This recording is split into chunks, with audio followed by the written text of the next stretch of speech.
hello friends फरायबाय माय प्रटेक्शननि गेजेरजों नोंथांमोनखौ बयखौबो दायो बे भिडिअनि गेजेरजों नोंथांमोना शेयार खालामगोन जे प्रधान मंत्री आवास योजना ग्रामीण न' एबा सेंट्रेल स्किम जा न'नि सोमोन्दै जोङो बे भिडिअनि गेजेरजों मोनथिनानै लागोन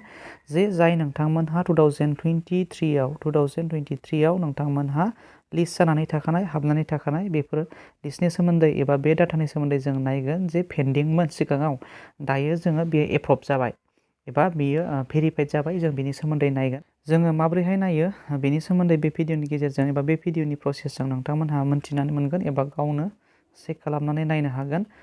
जोङो नायनोसै दानिया जों 2023 आव हाबनानै थाखानाय गासिबो डाटाफोरखौ नायनोसै बेहाय भेरिफाइड जादोंना जायाखै आरो जाय नोंथांमोना भेरिफाइड जाबाय नोंथांमोना फार्स्ट किस्तिनि थाखाय फैसाया हाबसिगोन एबा हाबनो फैगासिनो दङ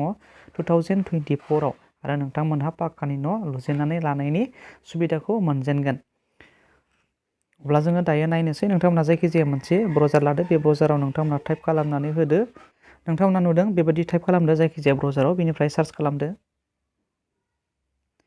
जों बेबायदि टाइप खालामनानै जों सार्च खालामबाय लोगो लोगो जों बेबायदि मोनसे इन्टारफेस नुनो मोनबाय दानिया नोंथाङा बेहाय क्लिक खालामनानै होदो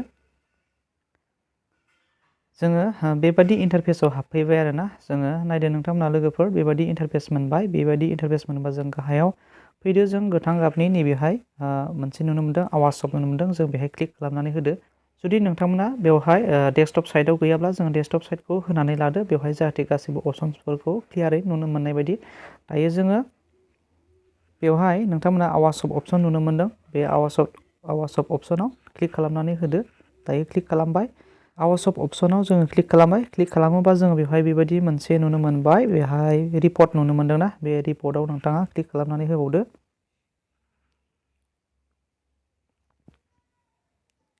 जोङो रिपर्टआव क्लिक खालामोबा बेबायदि मोनसे इन्टारफेस मोनबाय दानिया गाहाय फारसे जोङो नैबे एफआव नायदो बेहाय एफ नुनो मोनदोंना बे एफआव माने एफएमएस रिपर्ट्स बेवहाय नोंथाङा नायदो आरो नैबे 3 नाम्बार्सआव नाय बे 3 नाम्बार्सआव जोङो चेक खालामगोन दानिया जोङो नायनोसै बेहाय खनसे क्लिक खालामनानै होदो जोङो क्लिक खालामनानै बेबायदि इन्टारफेस मोनबाय बेहाय सिलेक्सन फिल्टार्स आरोना बेहाय pmayg कमिउलेटिभ प्रग्रेस नुनो मोनदों बेहाय जमा जानाय आरोना जों बेखौ नुनो मोनो बेखौ बुजायो बेनिफ्राय प्रधान मंत्री आवास योजना ग्रामीण न'आथ' बे स्किमा बेनो जाहैबाय स्किमा बेनो जों बेवहायनो दोनथ'दो बेनिफ्राय अल स्टेट्स बेहाय नुनो मोनदों स्टेटखौ नोंथाङा सेलेक्ट खालामदो बेनिफ्राय डिस्ट्रिक्ट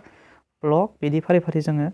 दायो स्टेटखौ सेलेक्ट खालामबाय स्टेट सेलेक्ट खालामखांनायनि उनाव जोङो बेवहाय डिस्ट्रिक्ट सेलेक्ट खालामगोन नोंथांनि डिस्ट्रिक्टखौ नोंथाङा सेलेक्ट खालामदो बेनिफ्राय दानिया जोङो डिस्ट्रिक्ट सेलेक्ट खालामखांनायनि उनाव जोङो ब्लक सेलेक्ट खालामगोन ब्लक सेलेक्ट खालामखांनायनि उनाव जोङो गावबागाव मोनसे ग्राम पन्सायत जों बेखौ सेलेक्ट खालामगोन नोंथाङाबो सेलेक्ट खालामनानै होदो नोंथांनि ग्राम पन्सायत बेनिफ्राय गाहायथाराव फैदो जोङो बेवहाय मोनसे केपसा नुनो मोनदों बेयो केलकुलेट खालामनांगोन बेखौ नोंथाङा बेहाय जुदि मा नुदों गुबुन गुबुनाव गुबुन गुबुन नुगोन दायो आंनियाव बेवहाय 84 माइनास 60 बे 84 निफ्राय 60 खौ माइनास खालामनानै मोननाय नाम्बारखौ नैबाव होदो बेनिफ्राय साबमिट खालामब्लानो जों बेनि डिटेल्सखौ नुगोन आरो जोङो बेखौ डाउनलड खालामनांगौब्ला बेवहाय मोनसे अपसन नुगोन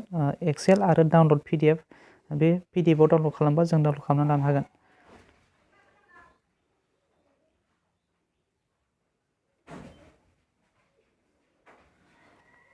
दानिया साबमिटआव आं क्लिक खालामनानै होबाय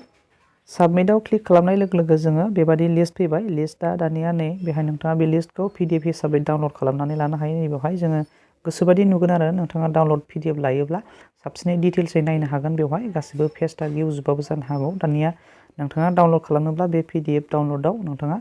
क्लिक खालामनानै डाउनलड खालामदो बेनिफ्राय दानिया जोङो डाइरेक्टलि जों एसे चेक खालामनानै नायनोसै नैबे स्टेटास जों बेवहाय नुनो मोनदोंमोन बेहाय स्टेटास नुनो मोनदों बे गासिबो माने भेरिफाइड जाबाय आरो दा 2024 नि थाखाय बियो बे बोसोराव भेरिफाइड जाबाय बियो जायनाखि 2023 आव बियो पेन्डिंमोन गासिबो बिनिफ्राय रिजेक्सन लिस्टखौबो जों नायनो हायो दायो जों बेबायदि मोननो हाबाय आरोना बेवहाय जोङो मा होनो बिनि पिडिएफ लिस्ट बेहाय लिस्टआ जाहैबाय जोङो ग्राम पन्सायत हिसाबैसो लिस्ट दङ बेयाव बिनि नेम लिस्टफोरा गासिबो जथायो आरोना पन्सायतनि सिंनि गासैबो बियो बेहाय गावबागाव गामिनि एक्सट्रा जों बेहाय मोननो थाङाखै बेहाय गासिबो टटेल दङ बेहाय बेनिफ्राय जोङो बेंक डिटेल्सआ बे गावबागावनि सोरबा ग्रामीण बिकास बेंक सोरबा इन्डियान बेंक सोरनाबा बेफोरबायदिनो स्टेट बेंक बेफोरबायदि दं आरोना नाम लानानै नाम जोङो बेवहाय नुनो मोनो गुबुना गुबुन गुबुन बेंक होदों बेफोरो गावबागावनि सायाव बेनिफ्राय मिथिनानै लानाया मोजां बेंकनि लेनदेना थिग थानांगोन आधार कार्डजों बियो मास्ट बि लिंक जाथारनांगौ बेहाय अब्ला जेबो प्रब्लेम जानानै फैया बे गासिबो भेरिफाइड जानाय लिस्ट आरोना बेहाय पारफेक्ट जाबाय बेनि पेन्डिंआ माने एप्रुभ जाहैबाय बियो अब्ला दायो आं नोंथांमोननो दिन्थिनोसै बेहाय PDF खौ डाउनलड खालामनानै जों माबायदि डिटेल्सआव नुयो दायो डाउनलडआव क्लिक खालामबाय दायो जों नायनोसै माबायदि डिटेल्सआ माबायदि फैयो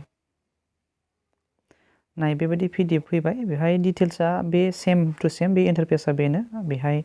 बेंक नेम बेनिफिसारिस नेम रेजिस्ट्रेसन नाम्बार बेनिफ्राय स्टेटास जों बेखौल' बेहाय नायनो हानाय जायो आरोना बेहाय ग्राम पन्सायतनि सिङाव बे गासैबो पन्सायतनि सिङाव नोंथांमोना बेखौ थोंजोङै गाव गावनि नामखौ जुदि नायनोब्ला बेहाय स्क्रल खालामबाय थानांगौबा जोबोद माने कठिन जागोन बेहाय गोबांथार लिस्ट दं नालाय बेहाय केन्डिडेट्सफोरा बेनिफिसारिसफोरा गोबांथार दङ अब्ला नोंथाङा बेहाय मोनसे PDF खौ नैबिदियाव सार्च खालामनो हायो बे सार्च आइकन दंना क्लिक खालामदो बेनि उनाव नोंथांनि नामखौ बेवहाय टाइप खालामनानै नोंथांनि न'खरनि सोरनि नामाव दङ बेनि नामखौ टाइप खालामनानै बेवहाय नायनो हायो आरोना हमनानै ला जायखिजाया नोंथाङा नोंथांनि नाम बादि बेहाय टाइप खालामदो बेनिफ्राय अब्ला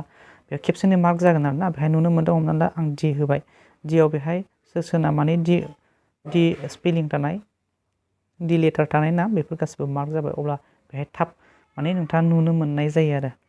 अब्ला लोगोफोर दिनैनि बे भिडिअआ बेखिनियानोमोन लोगोफोर बेनि गेजेरजों नोंथांमोना जानो हागौ निस्सय मिथिनो हाबाय भेरिफाइड जाबाय पेन्डिं जानाय आरो बे लिस्टखौ नोंथांमोना बोरै चेक खालामो बेखौ मिथिनानै मोनबाय अब्ला जुदि नोंथाङा भिडिअखौ मोजां मोनदोंबा लाइक खालाम आरो लोगोसे साबस्क्राइब खालाम जुदि नोंथाङा चेनेलाव गोदानबा आरो हाजासे शेयार खालाम जेन' नोंथाङाबो नोंथांनि लोगोखौ मदद होनो हानाय बायदि